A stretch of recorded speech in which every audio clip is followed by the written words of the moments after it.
शिव जी के सम्मुख में भगवान शंकर के पास, भगवान ओगड़दानी के पास में, मेरे भोलेनाथ जी के पास में जब जाएं तो केवल जल चढ़ाकर वापिस मत आना, केवल बेलपत्र चढ़ाकर वापिस मत आना, केवल चावल का दाना या पुष्प चढ़ाकर वापिस ना आना, दिया लगाकर वापिस ना आना।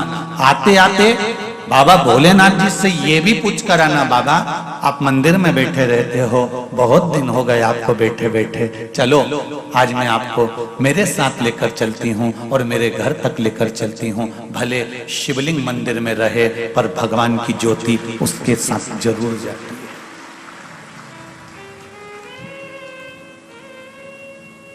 शिवलिंग भले मंदिर में रहे।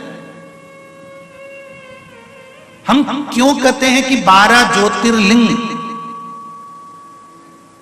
ज्योतिर्लिंग का मतलब क्या होता है? जहां शंकर भगवान की ज्योति हमेशा प्रकट रहती है। और ज्योति से मतलब यह नहीं है कि घी का दिया या तेल का दिया प्रकट रहता है, उससे मतलब नहीं है।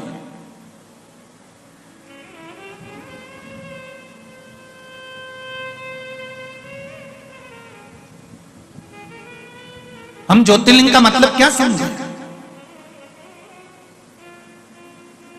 जहां पर भगवान शंकर की ज्योत जल रही है उसका मतलब ज्योतिर्लिंग? नहीं नहीं नहीं। जहां घी का दिया जल रहा है उसका ज्योतिर्लिंग? नहीं। जहां तेल का दिया जल रहा है उसका मतलब ज्योतिर्लिंग? नहीं। ज्योतिर्लिंग का मतलब होता है जहां पर शंकर पार्वती 24 घंटे उस भूमि पर, उस स्थान पर विद्यमान है। इसलिए कैलाश पर माता पार्वती जी ने जब एक प्रश्न किया था तो अमरनाथ की गुफा में शंकर भगवान ने पार्वती को अमर कथा सुनाई थी और उस अमर कथा में माता पार्वती जी ने एक प्रश्न किया था।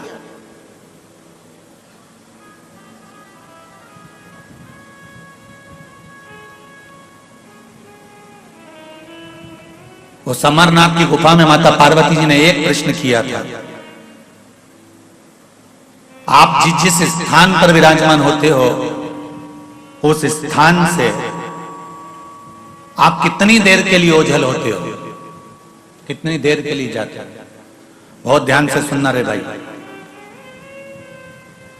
आप अगर 2 साल से 3 साल से 4 साल से 5 साल से 8 साल से अगर शिव महापुराण की कथा सुन रहे हो तो उसमें आज की कथा बड़ी विशेषता में ध्यान रखना। सोमती अमावस्या नवग्रह शिव महापुराण की कथा हैदराबाद बाहेती परिवार द्वारा जो हो रही है उस पर ध्यान दीजिएगा। और अगर सुनने से वंचित रह जाओ तो बाद में सुन लेना, पर सुनना जरूर कथा। आप कितनी देर, कितनी घड़ी, कितने पल, कितने क्षण, कितने समय आप किस जगह पर रहते हो, यह पार्वती जी ने अमरनाथ जी की गुफा में माता पार्वती ने शिव जी से प्रश्न किया, जिस समय पर अमर कथा बाबा देवाधिदेव महादेव माता पार्वती को सुना रहे थे।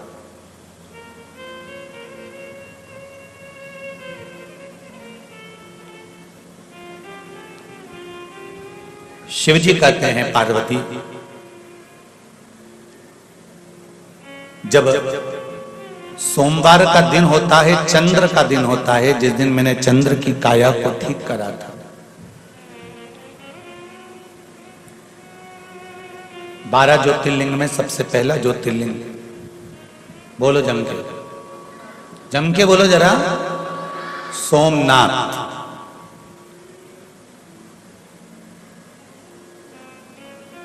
पहली गिनती में सोमनाथ जी को क्यों दिया गया?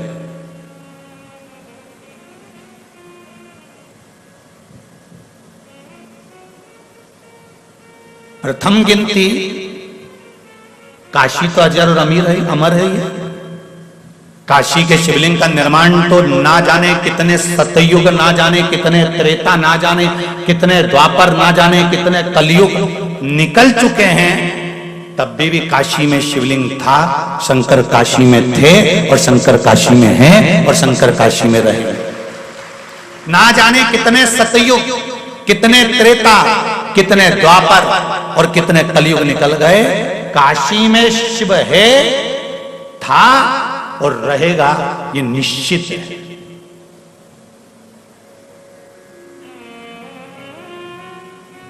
तो पहला ज्योतिर्लिंग तो फिर काशी को गिना जाना था, पर पहला किसको गिना है? सोमनाथ जी को। कारण क्या है? भगवान शंकर कहते हैं कि चंद्र से मैंने जब वारों का निर्माण किया, सोमवार, मंगलवार, बुधवार, गुरुवार, शुक्रवार, शनिवार, ये मैंने जो बनाए हैं, इन वारों का मैंने जो निर्माण करा है नवग्रह के हिसाब से, उसमें प्रथम चंद्र को लिया है। चंद्र के बाद में, उसके बाद मैंने सारे ग्रहों को लिया, क्योंकि एक ग्रह को मैं अगर संभाल लेता हूं तो बाकी के ग्रह अपने आप संभल जाते हैं। अगर घर का प्रथम बेटा अच्छा निकल जाए तो बाकी के बेटों को मार्ग वो बड़ा बेटा ही प्रदान कर देता है, बदल नहीं पाता।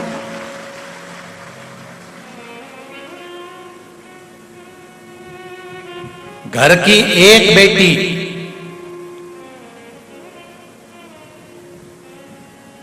घर की अगर बड़ी बेटी अगर मार्ग प्रशस्त कर कर चलती है, सतमार्ग पर चलती है, तो बाकी की बेटियों को भी सतमार्ग मिल जाता है। और यदि पहली बेटी ने ही सोच लिया कि मुझे तो उससे विवाह करना है, मुझे तो ऐसा करना है, तो बाकी की जो बेटियां हैं वो भी मार्ग से विभाजित हो जाती हैं। प्रथम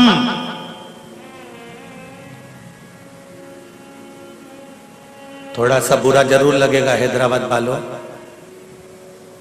पर एक बात कहना चाहूंगा, लोगों के पास में धन बढ़ते जा रहा है और शरीर से कपड़ा कम होते चले जा रहा है। थोड़ा बुरा जरूर लगेगा, आप हमको अगली बार बुलाओ ना बुलाओ ये आपकी मर्जी है, पर कहने में पीछे नहीं हटता। जब मध्य प्रदेश नहीं छोड़ता तो तेलंगाना काहे को छोड़ूंगा।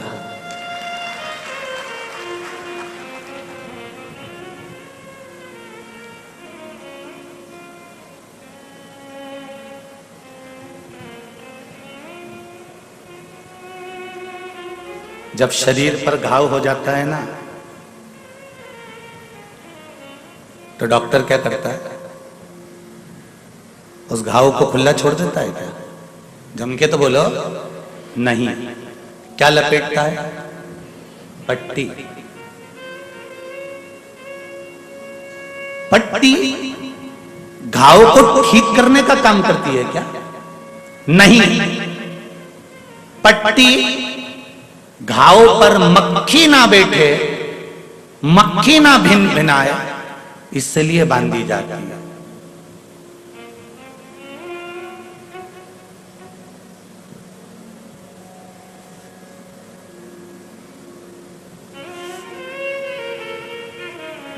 घाव पर पट्टी ना बांधे तो मक्खी भिनकती है, उसी तरह तन पर कपड़ा ना रहे तो ये दूसरी मक्खियां बहुत भिनकती हैं।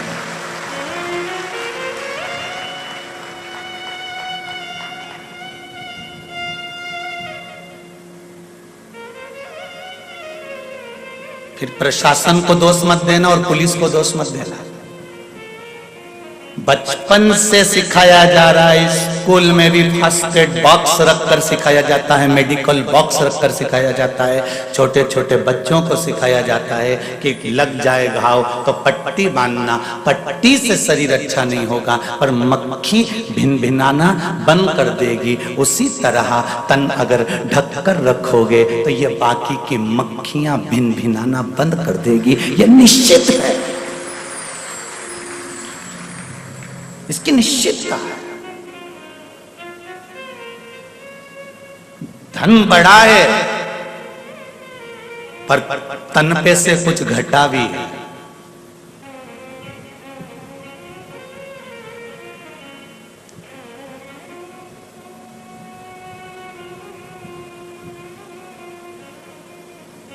कुछ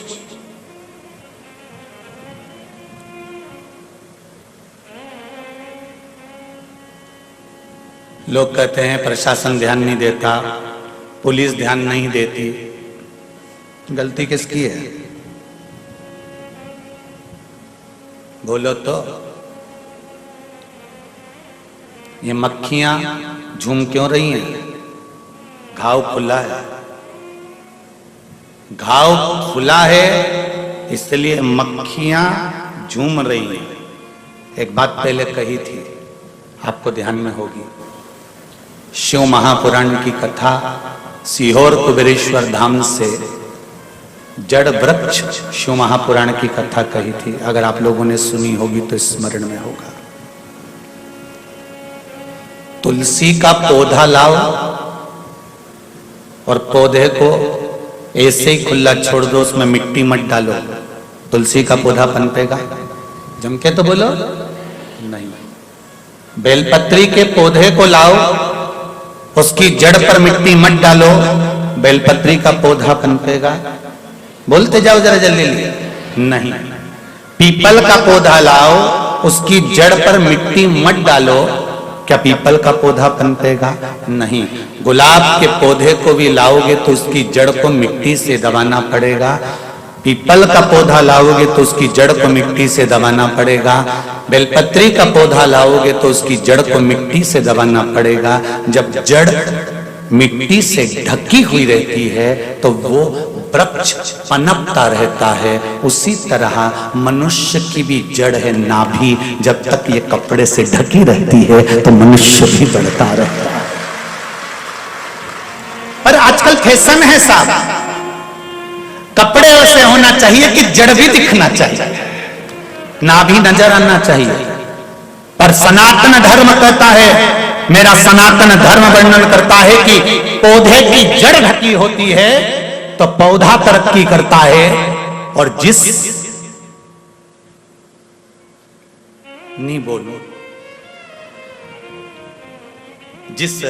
मनुष्य की नारी की जड़ ढकी होती है वो नारी भी कुल की मर्यादा को आगे बढ़ा देती है। अब कितना कहें, समझने वाला व्यक्ति उतने में समझ सकता है, इससे ज्यादा क्या कहोगे?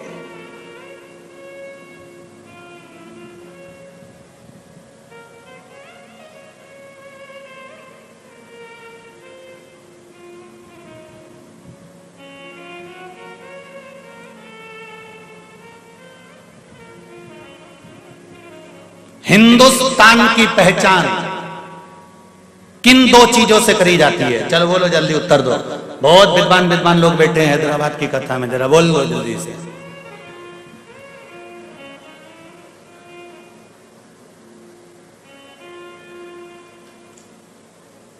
दो जो भैया माइक दो जरा, जी बोलने वाली है उनको दो जरा माइक पे। चलो हाँ खड़ी हो जाओ। मेरे हिंदुस्तान की पहचान किन दो चीजों से करी जाती है? नारी की पहचान पूरी साड़ी से पहचान हो सकती है। ठीक है बैठिए।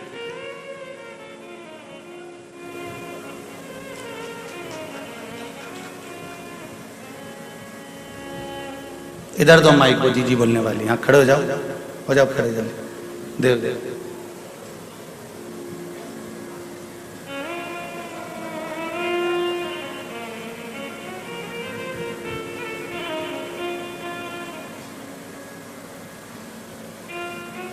श्री शिवाय नमस्तुभ्यम। श्री शिवाय नमस्तुभ्यम। हिंदुस्तान की पहचान सभ्यता और संस्कृति से है। बहुत बढ़िया, बैठिए।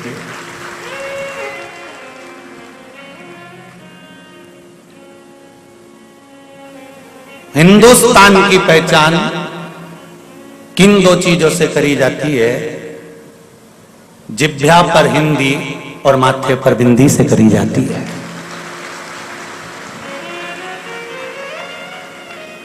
मेरे हिंदुस्तान की पहचान है तुम्हारी जीवान पर हिंदी हो और मेरी बेटियों के माथे पर बिंदी हो। मेरा हिंदुस्तान पहचाना जाता है, मेरा भारत पहचाना जाता है।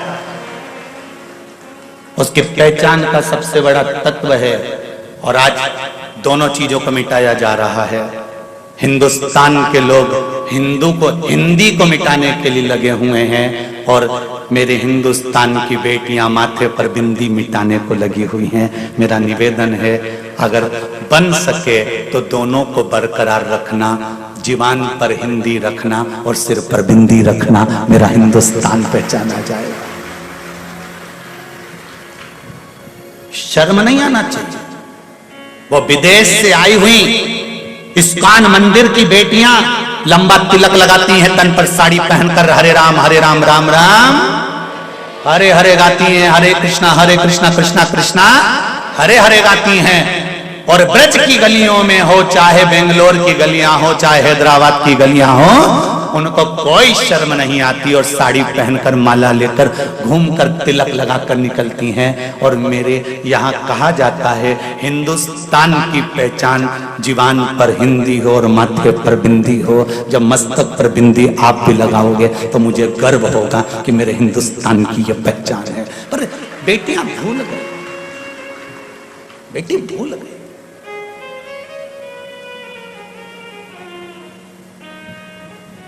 धन बढ़े तुम्हारे यहाँ, हम मना नहीं। हम तो इस व्यासपीठ से भगवान से कहना चाहेंगे कि आपको भगवान इतना धन दे, इतना धन दे, इतना धन दे कि तुम दोनों हाथों से, जैसे आज बाहेती परिवार शिव महापुराण की कथा करवा रहा है, बाबा से विनती करें हम तो कि आपको इतना दे कि आने वाले समय में आप भी हैदराबाद में शिव महापुराण की कथा करवा। भगवान इतना दे, पर निवेदन है धन तो बढ़ रहा है पर तन पे से वस्त्र घट रहा है। ऐसा धन फिर किसी काम का नहीं जो तन के वस्त्र को कम कर दे। महाराज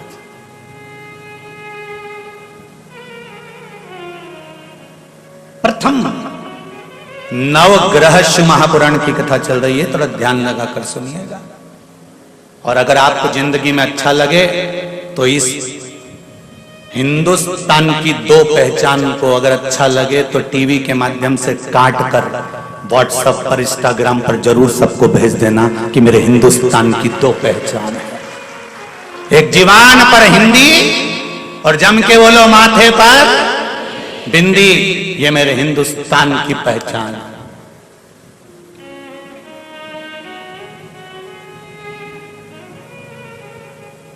जनमानस तक जाए शिव महापुराण। केवल यहीं तक नहीं, जो नहीं सुनते उन तक आप भेज सकते हो, सोशल मीडिया के माध्यम से आप पहुंचा सकते हो। घाव पर पट्टी बंधना जरूरी है, मक्खी भिनकेगी, तन पर वस्त्र सही होना जरूरी है, नहीं तो ये बहुत मक्खियां है रे संसार में, ये भी बहुत भिनकेगी। फिर प्रशासन को या पुलिस को दोष मत देना कि ये कुछ नहीं करते।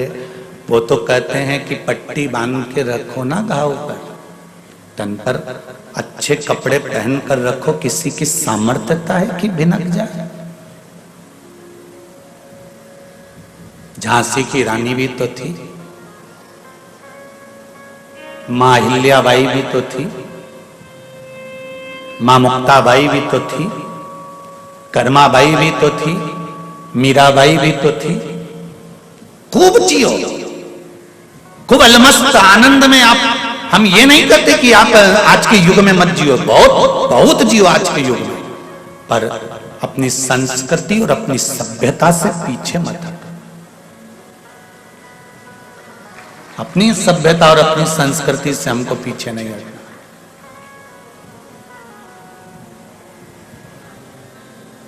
भगवान से हम तो ये कहो रोज प्रतिदिन, बाबा मेरे देव अधिदेव महादेव, विनती करती हूं आपसे, आज सोमती अमावस्या का दिन है बाबा, बस इतनी विनती करना कि किसी की गरज ना रहे और किसी का करज ना रहे। हाथ जोड़कर भगवान से विनती करना, भोलेनाथ इतनी कृपा करना कि किसी की गरज नहीं रहे, हाथ नहीं जोड़ना पड़े किसी के आगे कि भैया मेरा ये काम कर दो, भैया मेरा ये काम कर दो, भैया मेरा ये काम कर दो। किसी की गरज ना रहे और माथे पर किसी का करज ना रहे। भोलेनाथ जब प्राण त्याग कर जाऊं तब अलमस्त होकर भगवान का भजन करती करती जाऊं, कोई चिंता नहीं। ना गरज, ना तो मैंने उससे कहा कि मेरा यह काम कर दे, ना मुझे किसी की गरज की जरूरत पड़ी, ना मैंने किसी से कहा कि मेरा यह काम करना। कहा तो मेरे भोलेनाथ जी से कहा तो मेरे शंभू से कहा तो मेरे ओघरदानी से कहा तो मेरे शंकर से कहा। गरज और करज मुझे किसी का भी ना रहे, इतनी कृपा करना बाबा। ना गरज रहे ना करज रहे। नीति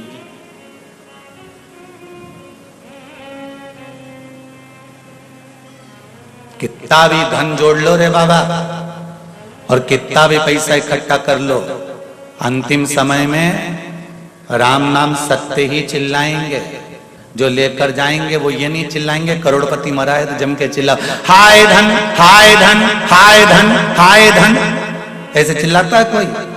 अरे बोलो तो जम के। नहीं कोई चिल्लाता हो कि हाय धन हाय धन हाय धन, जो भी चिल्लाता है आखिरी में राम नाम सत्य ही चिल्लाता है, क्योंकि दुनिया को मालूम है अब तो इसका निधन हो गया तो धन किस काम का, अब क्या मतलब का, जब निधन ही हो गया तो धन की मूलता कहाँ रही। इसलिए हाय धन या धन धन धन धन कोई नहीं चिल्लाएगा, यहाँ तो लोग चिल्लाएंगे तो राम नाम सत्य है चिल्लाए।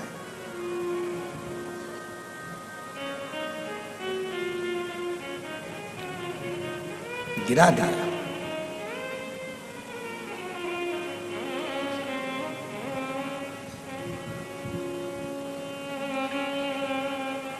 प्रथम चंद्रदेव को भगवान शंकर ने पार्वती से अमरनाथ जी की गुफा में कहा कि मैंने चंद्र को पहले साधा है, क्योंकि एक ग्रह अगर संभल जाता है तो पूरे 9 ग्रह अपने आप संभल जाते हैं। घर का प्रथम बेटा, घर की प्रथम बेटी अगर संस्कारवान निकल जाती है तो ये निश्चित है कि बाकी के बच्चे भी संस्कारवान निकल जाएंगे। प्रथम को संभाला है, प्रथम।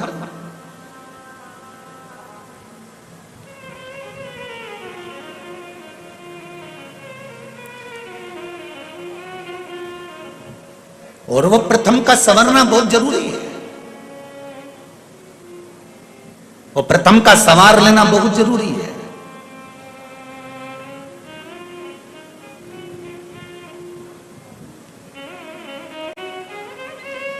हम लोग चिल्लाते हैं हम सुधरेंगे युग सुधरेगा, हम बदलेंगे युग बदलेगा। धर्म की, अरे बोलो तो, अधर्म का प्राणियों में विश्व का, गौ माता की जय। ये चिल्लाते चिल्लाते पूरी जिंदगी निकल गई। हम बदलेंगे युग बदलेगा। हमको देख कर दुनिया जीना चाहती है तो हम क्यों ना बदलें।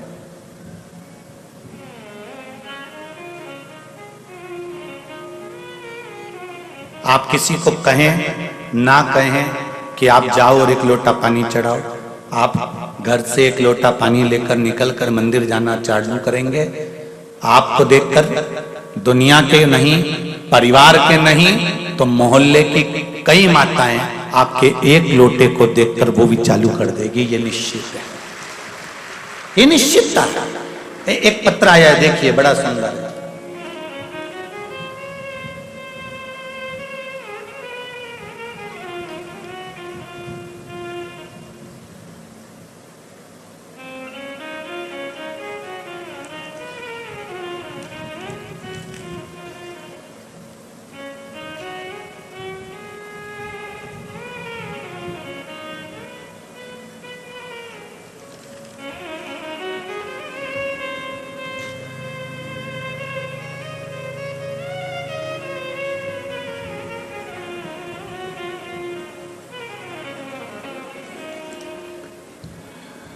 मेरा नाम मंगल अनिल कोलेकर है, मैं सोलापुर से आया हूं। कहीं बैठी हैं, कहीं बैठे हो तो हाथ जरूर हिलाइएगा। आप ही हैं, दोनों हाथ हिला दीजिए। हर हर महादेव। गुरुदेव, मैं सीहोर कुबेरेश्वर धाम में आई थी, आज मैं हैदराबाद कथा सुनने आई हूं। मुझे पहले से पेट में किडनी में स्टोन डॉक्टर ने बोला था, जो मैंने बाबा से विनती करी थी कि मेरे अगर भोलेनाथ जी कृपा करें और मैं कुबेरेश्वर धाम से जो रुद्राक्ष लाई हूं उसका मैं पानी पीऊं और मेरी जो किडनी के पास में स्टोन है, पत्थरी है, वो गल जाए, निकल जाए तो मैं पशुपति व्रत करूंगी। ये मैं कुबेरेश्वर धाम में बोलकर आई थी और बाबा ने ऐसी कृपा करी। गुरुदेव, डॉक्टर ने कहा था पथरी बड़ी है, स्टोन बड़ा है और किडनी के पास में है तो नुकसानदायक है, पर वो रुद्राक्ष का जल मैंने पीना चालू करा और बाबा की कृपा से मैंने कहा था कि मैं तो पशुपति व्रत जब ही करूंगी जब मेरा ये स्टोन निकल जाएगा, और मेरे यूरिन के माध्यम से वो स्टोन निकल गया और जांच कराया तो उसमें अब स्टोन नहीं है और मैंने पशुपति व्रत प्रारंभ किया है। ये शिव कृपा है। बैठो बहन, हर हर महादेव। शिव कृपा इसको कहते हैं। आपका विश्वास, आपका भरोसा, आपकी दृढ़ता। आप स्वयं शिव का भजन करो ना, आप करोगे दूसरा स्वयं करेगा।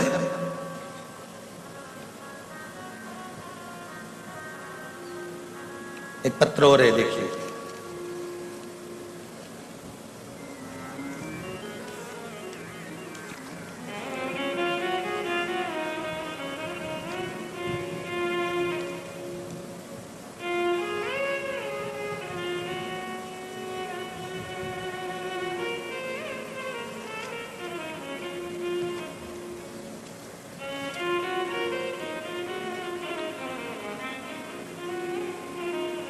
मेरा नाम रत्ना सिंह है। मैं धूलपेट निवासी हैदराबाद से हूं। कहीं बैठी हैं?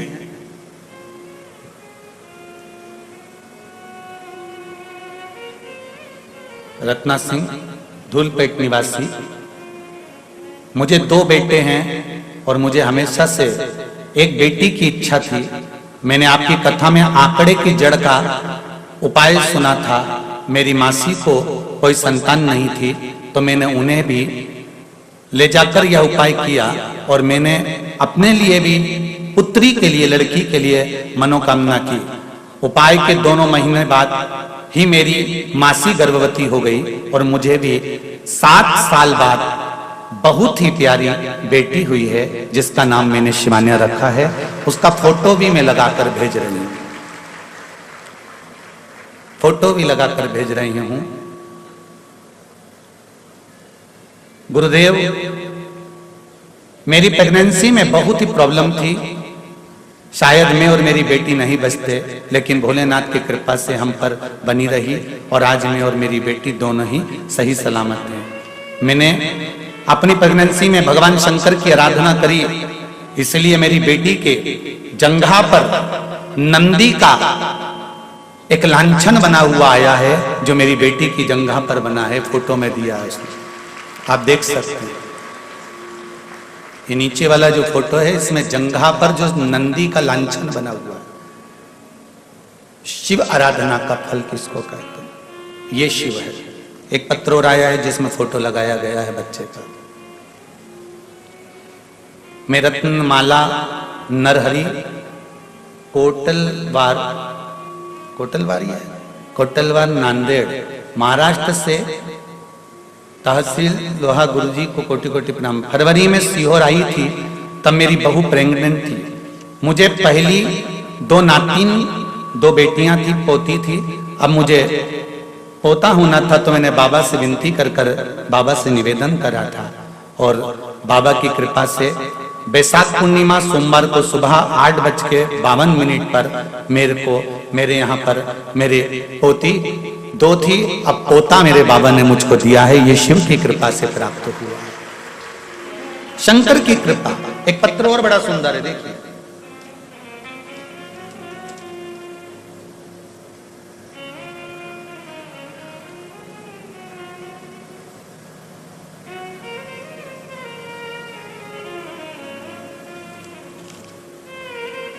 रजनीकांत भट्ट, बिटिया छवि वेदिका भट्ट, मंदसौर मध्य प्रदेश से आई हैं। आप हैं?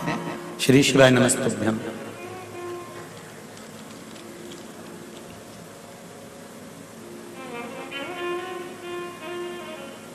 मेरी बिटिया 5 वर्ष की हो गई थी, लेकिन बचपन से उसे पेट में दर्द और सिर का दर्द था। बहुत से डॉक्टरों को दिखाया, परंतु उसको बीमारी की समझ नहीं आई। हम दोनों और परेशान रहने लगे।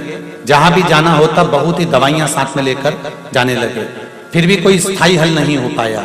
लेकिन जब से कथा में सुना कि बाबा को चढ़ी बेलपत्र और जल पीने से सभी बीमारियां कट रही हैं, तो हमने भी नियम बना लिया कि 1 बेलपत्री और जल हर दिन सेवन करेंगे। दुख धीरे धीरे कटने लगे और 2 माह पहले सियोर धाम से जो रुद्राक्ष प्राप्त किया, उसके जल को सिर्फ 2 दिन बाबा पर चढ़ाकर पिलाया, जो चमत्कार हुआ, उस दिन से आज तक बिटिया ने कभी ना तो पेट दर्द हुआ और ना कभी सिर दर्द हुआ। मेरी बेटी को मैं यहाँ हैदराबाद में मंदसौर से केवल धोख लगाने के लिए आया हूँ। शिव महापुराण की कथा में हर हर महादेव। बैठिए महाराज जी, श्री शिवाय नमस्तुभ्यम। बैठिए। मैं केवल मंदसौर मध्य प्रदेश से हैदराबाद में केवल धोख लगाने आया हूँ। बाबा देवादिदेव महादेव। शिव भक्ति, शंकर की उदारता, शंकर की करुणा, ये कोई साधारण नहीं है। तेरी कृपा बिना न हिले एक भी अणु, लेते हैं श्वास तेरी कृपा से तनु तनु।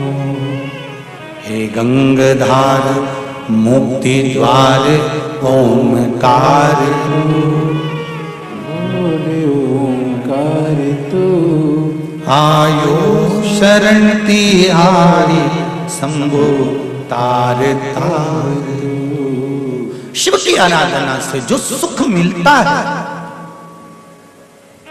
वो कहीं नहीं मिल सकता। सारी समस्या का हल एक लोटा जल। फिर दुनिया चाहे कितना भी विरोध करे, चाहे दुनिया कितने भी अपशब्द कहे, चाहे दुनिया कितना भी ताना दे, किसी को हार्ट अटैक भी आ गया, डॉक्टर अपना काम करेगा। तुम एक बार लोटा लेकर, पानी लेकर शिव के मंदिर तो जाओ। जिसकी हालत वेंटिलेटर पर पड़ा हुआ है, उसका नाम और गोत्र बोलकर, बाबा से दिल से कहकर, बाबा उसके छोटे बच्चे हैं, बचा लो ना उसको। जब राजा श्वेत के प्राण आप बचा सकते हो, तो क्या इसके प्राण नहीं बचा सकते? दिल से गणेश कार्तिके पर जल चढ़ाकर, अशोक सुंदरी पर जल चढ़ाकर, जया विषहरा के कमंडल को देखते हुए, जलाधारी को देखते हुए शंकर के शिवलिंग पर जल चढ़ा दो। विश्वास कहता है वो वेंटिलेटर से नीचे उतरेगा और बाबा कृपा करेगा। दिल से कहना पड़ेगा, तार बिछाने से कुछ नहीं होगा, कनेक्शन जोड़ना पड़ेगा।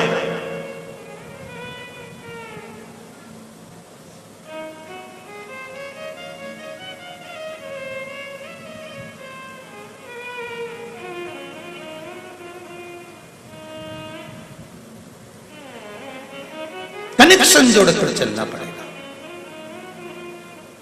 जैसे घर में बुजुर्गों के होने से बच्चों को चिंता नहीं रहती, बहुएं उठी मायके चली गई, बहुएं किटी पार्टी में चली गई, बहुएं यहां चली गई, बहुएं वहां चली गई। क्यों?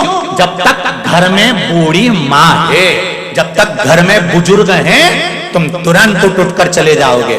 जिस दिन जिसके घर से बुजुर्ग चले जाते हैं, कहीं जाने के लिए 50 बार सोचना पड़ता है। घूमने भी जाना है तो एक गार्ड रखना पड़ता है कि जो घर की सेफ्टी रखे।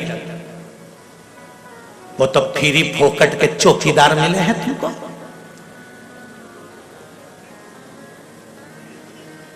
और जिससे मिलो ना, मुंबई, बेंगलोर, पुणे, जिससे मिलो वो एक ही बात कहते हैं, गुरुजी आजकल 2 का सेट चल रहा है।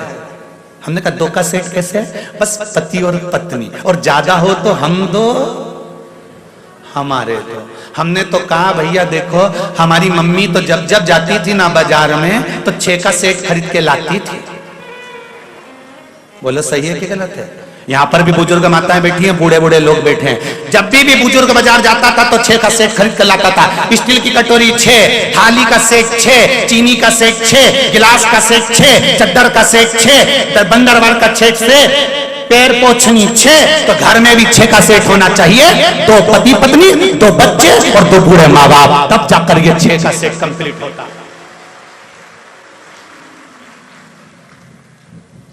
2 के सेट से और 4 के सेट से मेहमान ज्यादा आ जाएंगे तो खाना कैसे खिलाओगे जीजी? 2 कटोरी के दूसरे के यहां से मंगने जाओगी जीजी, कि 2 थाली दूसरे के यहां से मंग कर लाओगी? परिवार में 6 का सेट बनाना चालू करो कि 2 मेरे माता पिता, 2 हम। अब तो बोलो, 2 छोरा छोरी, हो गया 6 का सेट पूरा। पहले की बुजुर्ग माता यहाँ बैठी हैं, अरे बोलो तो जीजियो, तुम बुजुर्ग जितने बैठे हो सही ईमानदारी से बोलो, पहले कटोरी लेके आते थे कितनी लाते थे? अरे बोलो जम के, कितनी लाते थे? 6। थाली कितनी लाते थे? 6। कन्यादान में भी देते